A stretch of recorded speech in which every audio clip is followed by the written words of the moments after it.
नमस्कार. बोल व्हिडिओमध्ये सर्वांचे स्वागत. विषय आहे तो आपमध्ये अशी फोडाफोडी भारतीय जनता पक्षाने आत्ताच का केली? राज्यसभेतले आपचे 7 खासदार भाजपने आपल्याकडे वळवले, त्यांना भाजपचे सदस्यत्व पण दिले आणि भाजपची राज्यसभेतली संख्या वाढवली. हे आत्ताच करण्यामागे कारण काय?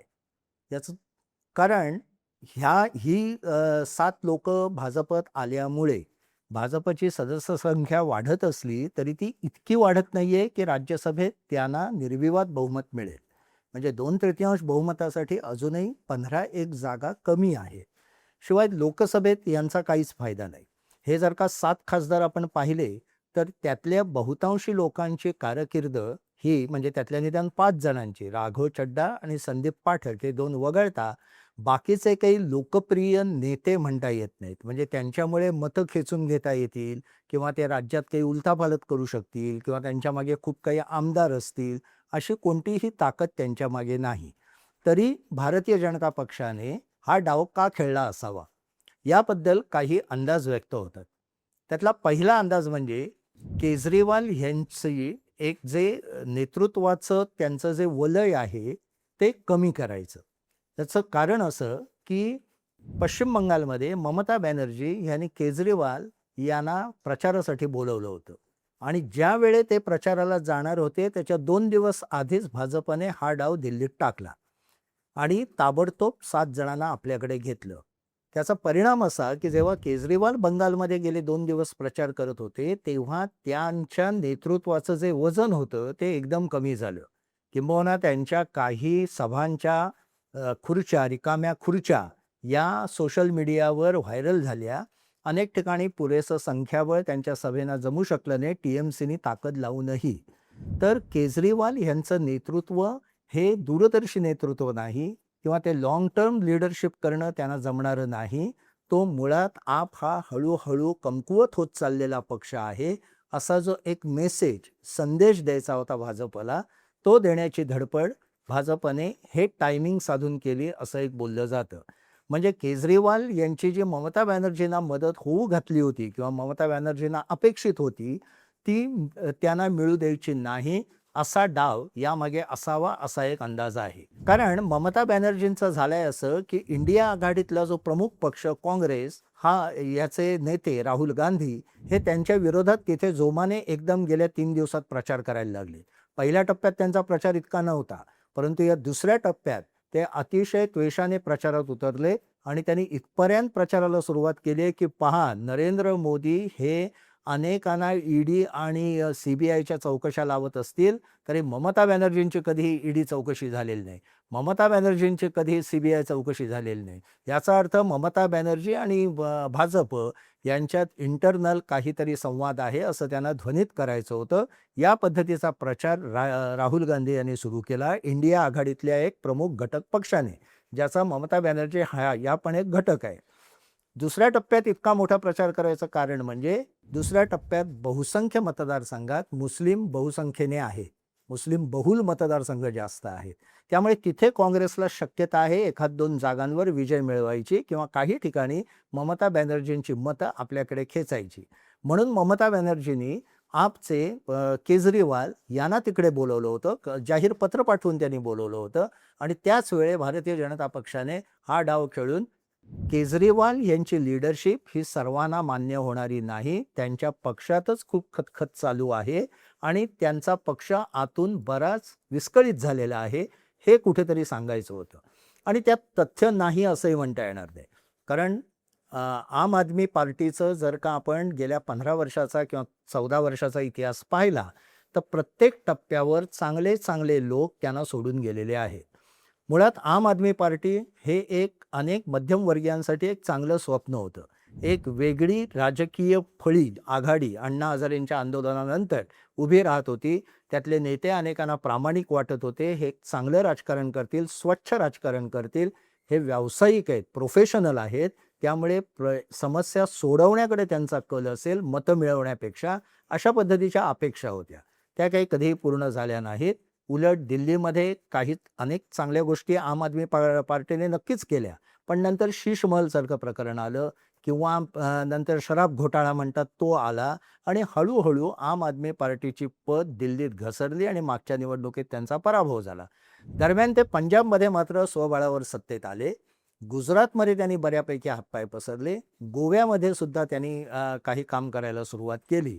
त्यामुळे केजरीवाल यांचा प्लॅन असा होता की दिल्ली आधी आपल्या ताब्यात ठेवायची, पंजाबमध्ये आपल्या ताब्यात घ्यायचं, नंतर गुजरातमध्ये प्रमुख विरोधी पक्ष म्हणून पुढे यायचं आणि गोवासुद्धा शक्य झालं तर ताब्यात घ्यायचं किंवा तिथे प्रमुख विरोधी पक्ष म्हणून मान ठोकायची. आता भाजपला हा लांबचा धोका दिसत होता. विशेषतः गुजरात, गोवा आणि पंजाबमध्ये भाजपचं फारसं काही स्थान नाही. त्यामुळे तिथे त्यांना फार मोठे स्टेक्स आहेत असं नसल्यामुळे आम आदमीची प्रतिमा भंजन करायचं हा एकमेव उद्देश भारतीय जनता पक्षाने पहिल्यापासून ठेवलेला आहे. कारण केजरीवाल यांनी पहिल्यापासून म्हणजे 2014च्या नरेंद्र मोदींच्या पहिल्या निवडणुकीपासून नरेंद्र मोदींनाच लक्ष केलेलं होतं. याचं कारण केजरीवाल यांना राष्ट्रीय नेता म्हणून स्वतःची प्रतिमा स्थापन करायची होती. तेव्हा त्यांना इतर सर्व नेते म्हणजे त्याच्यात ममता बॅनर्जी आल्या, त्याच्यात राहुल गांधी आले, त्याच्यात अनेक अन्य अखिलेश यादवपासून अनेक पक्ष आले. यांच्यापेक्षा मी वेगळा आहे आणि मीच एकटा नरेंद्र मोदी यांना चॅलेंज करू शकतो. ती ताकद फक्त माझ्याकडे आहे. म्हणून ते त्या जिद्दीने म्हणा किंवा तसा प्रचार करत ते 2014च्या निवडणुकीपासूनही निवडणुकीच्या स्पर्धेत उतरले होते. वाराणसीमधून त्यांनी निवडणूक लढवली होती. पराभूत झाले हे खरं आहे, पण त्यांना मतही चांगली मिळाली होती. त्यामुळे हा आपला पुढचा प्रतिस्पर्धी होऊ शकतो हे लक्षात घेऊन भारतीय जनता पक्षाने आधी दिल्लीवर लक्ष केंद्रित केलं. तिथे त्यांचा पराभव केला. पंजाबमध्ये भारतीय जनता पक्षाला आपलं स्थान कधी जसं केरळमध्ये त्यांना स्थान आपलं निर्माण करता येत नाही तसंच पंजाबमध्ये त्यांचं झालेलं आहे. कारण शिरोमणी अकाली दल अशी त्यांची पहिल्यांदा आघाडी होती, पण त्यातनं ते वाढू शकले नाहीत. तिथे मुख्यतः काँग्रेस आणि आप यांच्यातच लढत आहे. तिथे सुद्धा आप यांचा पराभव केला तर फक्त काँग्रेस हाच प्रमुख प्रतिस्पर्धी आपल्याला उरतो. हे भारतीय जनता पक्षाचं गणित आहे. आणि जेव्हा जेव्हा भारतीय जनता पक्ष आणि काँग्रेस यांच्यात सरळ लढत होते तेव्हा भारतीय जनता पक्षाचा विजयाचा स्ट्राईक रेट वाढतो असं डेटा गेली 10 वर्ष दाखवतो. हीच परिस्थिती कायम राहील असं नाही, परिस्थिती सतत बदलत असते. परंतु आपल्याला प्रतिस्पर्धी म्हणून अन्य पक्षांपेक्षा काँग्रेस हा अधिक चांगला प्रतिस्पर्धी आहे असं कुठेतरी भारतीय जनता पक्षाला वाटतं. आणि त्यामुळे काँग्रेसचं नुकसान फार होत असेल तर ते थांबवण्याचा प्रयत्न सुद्धा कधी कधी भारतीय जनता पक्षाकडनं होतो. आप जास्त नुकसान गुजरातमध्ये करणार होते तेव्हा आपला आधीच रोखा या पद्धतीचा डाव याच्या मागे एक असू शकतो. आता हे जे 5-7 लोक बाहेर पडलेले आहेत त्यातल्या बाकीच्या 4 जणांचं सोडून द्या. 2 नावं फार महत्त्वाची आहेत. एक तर अर्थातच राघव चड्ढा, ते कायम ते कायम सोशल मीडियावरही ॲक्टिव्ह आहेत. त्यांच्या विवाहामुळेही सुद्धा ते खूप चर्चेत होते. परंतु एकूण संसदेतही त्यांची कामगिरी खूप चांगली आहे. खरं बघाल तर राज्यसभेत गेल्या काही काळात ज्याला आपण मध्यम वर्गांचे खरोखर प्रश्न म्हणतो, मग ते आपल्या मोबाईल बिलापासनं असतील, विजेची बिलं असतील, प्रवासाचा खर्च असेल, खरोखर जे रोज आपल्याला समस्या ज्या सतावतात त्या समस्यांवर आवाज राघव चड्ढा यांनी उचललेला होता. ते प्रश्न त्यांनी मांडले होते राज्यसभेत आपचे जेव्हा ते खासदार होते तेव्हा. त्यामुळे त्यांची एक ती वेगळी प्रतिमा होती. बिनसलं कुठे केजरीवाल यांची नेतृत्व शैली आणि केजरीवाल यांचा काय म्हणू थोडासा हेकटपणा, हट्टीपणा, एकमार्गी काम करायची वृत्ती आणि सिसोदिया वगैरे मंडळींना भगवंत मान, सिसोदिया आणि संजय सिंग जे राज्यसभेतले दुसरे खासदार आहेत, अशा ही मंडळी केजरीवाल यांच्या जास्त जवळ गेली आणि हे जी जुनी मंडळी होती राघव चड्ढांसारखी ती बाजूला गेली. आणि यांचं बिनसलेलं 2 वर्षापासून होतं हे लक्षात येत होतं. किंबहुना केजरीवाल जेलमध्ये गेले तेव्हा राघव चड्ढा लंडनमध्ये होते आणि त्यांनी तिकडनं कुठलंही प्रतिक्रियाही व्यक्त केली नाही. तेव्हाच लक्षात आलं होतं की काहीतरी बिनसलेलं आहे दोघांमध्ये. पुढे असं झालं, खरं तर राघव चड्ढा हे पंजाबचा सगळी निवडणूक ही राघव चड्ढा यांनी एक हाती चालवली होती. की म्हणजे उमेदवारांची निवड त्यांनी केली होती, प्रचाराचा संपूर्ण आराखडा तयार केला होता, प्रचाराचं त्यानुसार अंमलबजावणी केली होती आणि एक हाती आपला पंजाबमध्ये विजय मिळवून दिलेला होता. त्यांना डिफॅक्टो चीफ मिनिस्टर पंजाबचे असंही म्हटलं जात होतं. पुढे असं त्यांच्या लक्षात आलं की केजरीवालांचा जेव्हा दिल्लीत पराभव झाला तेव्हा केजरीवालांचं लक्ष पंजाबकडे जास्त आहे आणि आपली तिथे किंमत हळूहळू कमी होत जाते हे लक्षात आल्यावर त्या दोघांमध्ये काहीतरी धुसफूस सुरू झाली, काहीतरी विसंवाद झाले आणि त्यानंतर राघव चड्डा हे बाजूला व्हायला लागले. पण राघव चड्डा यांच्यापेक्षा सुद्धा यातलं महत्त्वाचं नाव आहे ते म्हणजे संदीप पाठक. ते अशासाठी की आपची जी काही जडणघडण गेल्या 10 वर्षात झालेली आहे, त्यांचं जी ऑर्गनायझेशनल स्ट्रेंथ वाढलेली आहे, संघटनात्मक बांधणी झालेली आहे, त्या बांधणीचा प्रमुख सूत्रधार कोण असेल तर ते संदीप पाठक. यांच्याबद्दल फारसं कुठे लिहून येत नाही, ते कुठेही मिरवत नाहीत, ते तुम्हाला फोटोत दिसत नाहीत, ते सोशल मीडियावर ॲक्टिव्ह नसतात. परंतु आपमधले सगळेजण सांगतात की पक्षाची जे काही काम उत्तम तऱ्हेने जेव्हा चालू होतं ते संदीप पाठक यांच्यामुळे होतं. म्हणजे भाजपकडे जसे संघटनेची सूत्र सांभाळणाऱ्यांची एक फळी आहे, प्रत्येक राज्यात वेगवेगळे लोक आहेत आणि ती त्यांची मोठी फळी संघाकडनं आलेल्या लोकांची आहे, भाजपची स्वतःची आहे, अखिल भारतीय विद्यार्थी परिषदेतनं आलेल्यांची आहे. तसं काम किंवा त्याहूनही उजवं काम संदीप पाठक यांनी केलेलं होतं. पंजाबच्या निवडणुकीत त्यांचा चांगला सहभाग होता. दिल्लीच्या पहिल्या 2 निवडणुकीत त्यांचा सहभाग होता. मागच्या निवडणुकीच्या वेळी त्यांनी पहिल्यापासून केजरीवालांना सांगितलं होतं की आपल्या प्रचाराचा रोख आणि उमेदवारांची निवड ही बदलली पाहिजे, नाहीतर आपला पराभव निश्चित आहे. तसंच झालं. गुजरातमध्ये आज आपलं जे काही स्थान आहे, आत्ताच्या आजच काही निवडणुकांचे निकाल लागलेत, त्यात काही आपने फारशी कामगिरी केलेली नाही. पण आधीचं काँग्रेसच्या बरोबरीने जाणं इतकं काम जे गुजरातमध्ये केलेलं आहे आपने, त्याच्यामागे संदीप पाठक होते. थोडक्यात म्हणजे एक संघटना कशी चालवायची, मागून म्हणजे बॅकडोअर मागे बसून, पडद्यामागे बसून सूत्र कशी हलवायची, उमेदवारांची निवड कशी करायची, प्रचाराचा रोख कसा ठेवायचा, असं अशा पद्धतीचं काम संदीप पाठक हे करत होते. काही जणांनी तर असं म्हटलेलं आहे की मोदींना अमित शाह जशी मदत करतात तशी मदत केजरीवाल यांना संदीप पाठक करत होते. हे संदीप पाठक सुद्धा केजरीवाल यांच्या नेतृत्व शैलीवर गेल्या 6 महिन्यात नाराज झाले आणि ते इतके नाराज झाले की त्यांनी सरळ आता भाजपत जाण्याचा मार्ग स्वीकारला. हे आश्चर्यकारक आहे. म्हणजे त्यांच्यासारख्या व्यक्तीने भाजपकडे जाणं हे आपचं मोठं नुकसान आहे.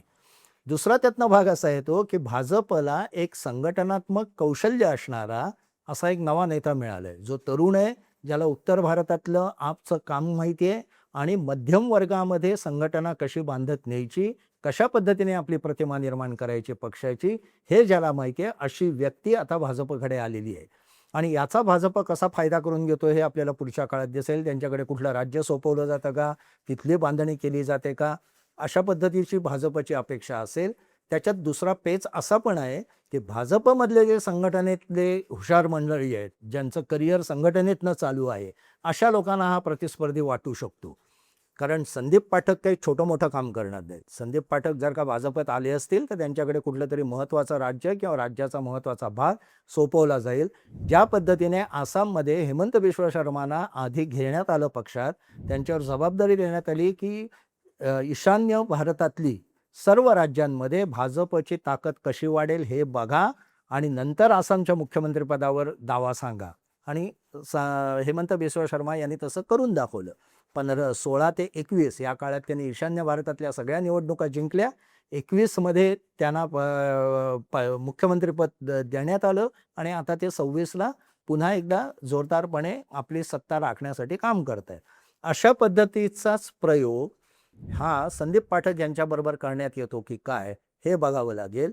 आणि राघव चड्डांसारखी माणसं, जे मी नेहमी अनेका व्हिडिओत म्हटलेलं आहे की अरुण जेटली गेल्यानंतर सर्व पक्षांशी संवाद साधणाऱ्या हुशार माणसाची एक पोकळी भारतीय जनता पक्षात होती.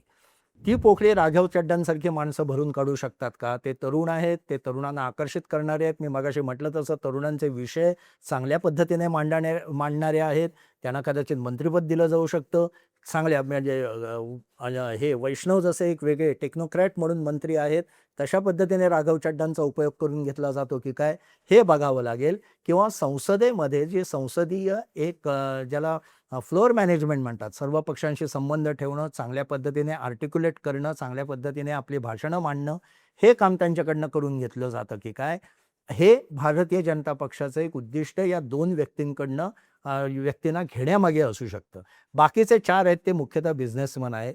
ते अन्य कुठल्याही पक्षात जाऊ शकतात. आत्ता ते भाजपत आलेत, ते नंतर दुसऱ्याही पक्षात जातील. त्यांचे प्रत्येकाचे इंटरेस्ट वेगवेगळे असू शकतात. मुख्यतः भाजपने आपच्या संघटनात्मक बांधणीतला जो एक शिल्पकार म्हणता येईल, अशा व्यक्तीला आपल्याकडे खेचलाय आणि भाजपने आपचा जो एक सोशल मीडिया आणि उच्च मध्यम वर्ग, मध्यम वर्ग, तरुण यांच्यातला आकर्षक चेहरा जो त्यांना अपील होईल या वर्गाला, असा जो चेहरा आहे, तो आपकडनं काढून घेतलाय आणि हे भाजपचं प्रमुख उद्दिष्ट असावं असं इथे वाटतं.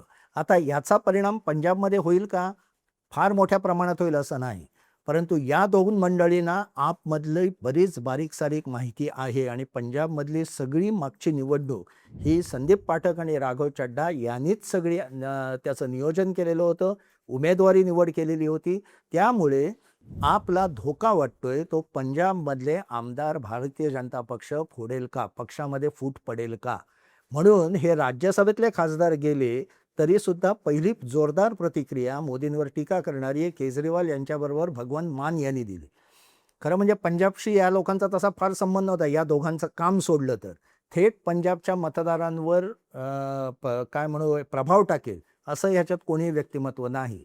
परंतु आमदारांवर प्रभाव टाकणारे हे दोघे आहेत आणि ते आमदार आपल्याकडे वळवण्यासाठी भाजप त्यांचा उपयोग करेल का? आणि पुढच्या निवडणुकीत आप सत्तेवर न येता शिरोमणी अकाली दल आणि भाजप यांची आघाडी सत्तेजवळ येण्याजोगी परिस्थिती हे दोघे निर्माण करू शकतील का? काँग्रेसला अटकाव करू शकतील का? हे उद्देश समोर ठेवून भारतीय जनता पक्षाने हा डाव टाकलेला असावा असं आत्ताच्या घडीला वाटतं. आपला नवं आव्हान उभं केलेलं आहे आणि ते आव्हान दोन चांगल्या नेते बाहेर गेल्यामुळे आलेले आहेत. ते जरी लोकप्रिय म्हणता येणार नाही तरी संघटनेत महत्त्वाचे होते आणि शेवटी संघटनाच कधी ना कधी विजय मिळवून देते, फक्त लोकप्रियता नाही असं भारतीय राजकारण सांगतं. त्या दृष्टीने या दोघांची हे दोघं आपमधनं बाहेर पडणं आणि भारतीय जनता पक्षाने त्यांचे लगोलग स्वागत करणं याच्यामागे ही सर्व उद्दिष्ट असतील असं वाटतं. धन्यवाद.